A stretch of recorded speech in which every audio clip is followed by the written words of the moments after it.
Hoje eu quero convidar você para, comigo, meditar no devocional de 2 Coríntios capítulo 4, 5 e 6, com os seguintes assuntos: o Espírito convence, Deus nos constrange e o significado de jugo desigual. No capítulo 4, no versículo 3 e 4, quando Paulo cumpre o seu ministério com fidelidade, ele diz o seguinte: mas se o nosso evangelho ainda está encoberto, é para os que se perdem que está encoberto, nos quais o Deus deste século cegou o entendimento dos incrédulos, para que lhes não resplandeça a luz do evangelho da glória de Cristo, o qual é a imagem de Deus. Não podemos convencer ninguém que está com essa cegueira espiritual, com esse bloqueio em sua mente. O nosso papel é comunicar os ensinamentos do amor redentor e deixar o papel de convencimento do pecado e da salvação com o Espírito Santo. É Ele quem realiza esta obra. No versículo 7, a palavra de Deus, quando fala sobre o poder de Paulo que vem só de Deus, diz: temos, porém, este tesouro em vasos de barro, para que a excelência do poder seja de Deus e não de nós. Somos esse vaso de barro e o tesouro é a glória de Deus em nós. Veja o quanto Deus se importa com você. Ele envia o seu Santo Espírito para habitar dentro de imperfeitos. Talvez você diga que ninguém lhe ama ou que ninguém lhe dá valor. Você quer valorização e amor maior do que esse? No versículo 16 e 17 do capítulo 4, a palavra de Deus fala sobre o desígnio e o efeito das aflições, quando diz assim: por isso, não desanimamos. Pelo contrário, mesmo que o nosso homem exterior se corrompa, contudo, o nosso homem interior se renova de dia em dia. Porque a nossa leve e momentânea tribulação, para nós, eterno peso de glória, acima de toda comparação. Não atentando nós nas coisas que se veem, mas nas que se não veem, porque as que se veem são temporais, e as que se não veem são eternas. Esse processo de deterioração pode significar o envelhecimento ou até certas enfermidades que surgem, mas também pode referir-se à vulnerabilidade diante das fraquezas emocionais. Por exemplo, o desânimo ou alguma pressão vivida. O corpo e a mente são desafiados pelos sofrimentos deste mundo. Mas quem está em Cristo tem um ânimo interior que se torna mais forte apesar do sofrimento exterior. E de algum modo, até mesmo graças a Ele. A tribulação, ela nos ajuda a ver este mundo como ele é, imperfeito e temporário. Essa percepção leva-nos a buscar o que é perfeito e permanente. É nessa atitude mental que podemos começar a ver a glória eterna de Cristo. Manter os olhos em Jesus e em suas palavras é manter os olhos no que não vemos. É viver pela fé. Mas quando mantemos os olhos no que vemos, simplesmente nos tornamos temporais, tanto quanto o que estamos vendo, que é passageiro. No capítulo 5, quando fala sobre estarmos ausentes do corpo e presentes com o Senhor, Paulo diz: sabemos que, se a nossa casa terrestre deste tabernáculo se desfizer, temos da parte de Deus um edifício, casa não feita por mãos, eterna nos céus. E por isso neste tabernáculo gememos, aspirando por sermos revestidos da nossa habitação celestial. Se todavia formos encontrados vestidos e não nus, pois, na verdade, os que estão neste tabernáculo gememos angustiados, não por querermos ser despidos, mas revestidos para que o mortal seja absorvido pela vida. Ora, foi o próprio Deus quem nos preparou para isto, outorgando-nos o penhor do Espírito. Vivemos dentro de uma residência de carne, mas o que nos espera é muito maior e mais glorioso do que possamos provar aqui. Todas as adversidades que possamos enfrentar não são capazes de destruir a morada eterna que Jesus preparou para nós. O Espírito Santo é a garantia disso, como penhor da eternidade. Já no versículo 10 diz: porque importa que todos nós compareçamos perante o tribunal de Cristo, para que cada um receba segundo o bem ou o mal que tiver feito por meio do corpo. Talvez você pergunte: como que os cristãos serão julgados? Alguns ficam imaginando como os cristãos poderão ser julgados, uma vez que são justificados pela fé e não pelas obras.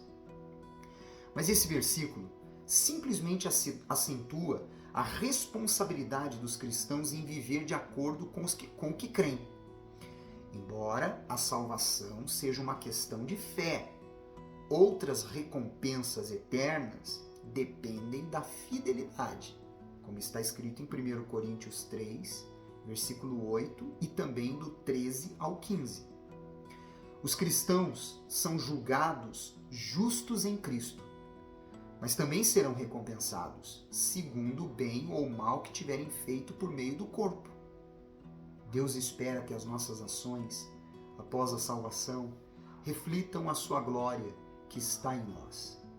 O que praticamos faz diferença. Não precisamos saber os pormenores desse julgamento. Isso pertence a Deus. Apenas precisamos saber que o juiz é justo. Somente Deus pode pesar com equidade todas as variáveis, dons individuais, condição cultural, as incertezas da vida e as oportunidades que temos. No versículo 14 e 15, quando fala sobre o zelo apostólico de Paulo, diz assim: pois o amor de Cristo nos constrange, julgando nós isto, um morreu por todos, logo todos morreram. E ele morreu por todos, para que os que vivem não vivam mais para si mesmo, mas para aquele que por eles morreu e ressuscitou. Só o fato de refletirmos que Deus enviou o seu Filho para morrer no nosso lugar, isso já produz em nós constrangimento. Pois ele pagou por algo que não cometeu. Eu e você é que cometemos. Só isso já nos leva a ter disposição em segui-lo, servi-lo, pois quem faria isso por mim e por você? No versículo 17 e 18, aquele versículo tão conhecido e falado por muitos, que diz: e assim, se alguém está em Cristo, é nova criatura. As coisas antigas já passaram, eis que se fizeram novas. Ora, tudo provém de Deus, que nos reconciliou consigo mesmo por meio de Cristo e nos deu o ministério da reconciliação. Tudo se torna novo em Cristo. Pensar, o falar, o agir. O pecador é modificado radicalmente. Somos virados do avesso e de ponta cabeça. E depois, completamente modificados em uma nova criatura. A vida passa a ter direção e propósito inteiramente novos. O cristão não olha mais para si, mas para Jesus. Desde que o pecado rompeu o relacionamento de Deus com a humanidade, Deus tem procurado restaurá-lo. Ele enviou Jesus para morrer pelos nossos pecados, permitindo que novamente sejamos seus amigos. Em certo sentido, a reconciliação já está concretizada. Em outro sentido, é necessário falar dela às pessoas. Ambas as coisas fazem parte do ministério da reconciliação. E no capítulo 6, no versículo 1 e 2, diz: E nós, na qualidade de cooperadores com ele, também vos exortamos a que não recebais em vão a graça de Deus. Porque ele diz: Eu te ouvi no tempo da oportunidade e te socorri no dia da salvação. Eis agora o tempo sobremodo oportuno. Eis agora o dia da salvação. A graça de Deus nunca é inútil, mas pode ser mal aproveitada. Se declararmos crer no Evangelho, mas nunca demonstramos os seus efeitos na nossa vida, qual foi o seu benefício? Se continuamos a viver para nós mesmos, em vez de cumprirmos os propósitos de Deus, então temos recebido, entre aspas, a graça de Deus em vão. Os resultados são os mesmos que teríamos caso nunca tivéssemos ouvido o Evangelho. Se ainda você não havia provado da graça de Deus, ela lhe alcança neste momento ao receber essa mensagem. Esse é o tempo oportuno da salvação. E para terminar, no versículo 14 ao versículo 18 diz: Não vos ponhais em julgo desigual com os incrédulos, porquanto que sociedade pode haver entre a justiça e a iniquidade? Ou que comunhão da luz com as trevas? Que harmonia entre Cristo e o maligno? Ou que união do crente com o incrédulo? Que ligação há entre o santuário de Deus e os ídolos? Porque nós somos santuário do Deus vivente, como ele próprio disse: Habitarei e andarei entre eles, serei o seu Deus, e eles serão o meu povo. Por isso, retirai-vos do meio deles, separai-vos, diz o Senhor.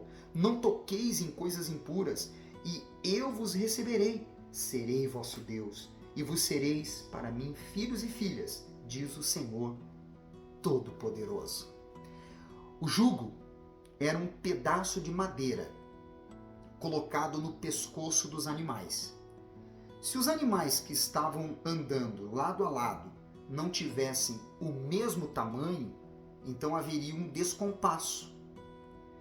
Como pode uma pessoa celestial se aliar com alguém terreno, carnal ou até mesmo endemoniado? Agora você entende a razão de tanto descompasso nos relacionamentos. É preciso avaliar profundamente com quem você se relaciona e com quem você tem andado. Se te ajudou o devocional de hoje, então compartilhe esse vídeo com todos os seus contatos. Deixe o seu like e o seu comentário. Amanhã eu volto dando continuidade a este livro maravilhoso de profundos ensinamentos, o livro de 2ª Epístola aos Coríntios. Você é especial para Deus. Eu te espero amanhã.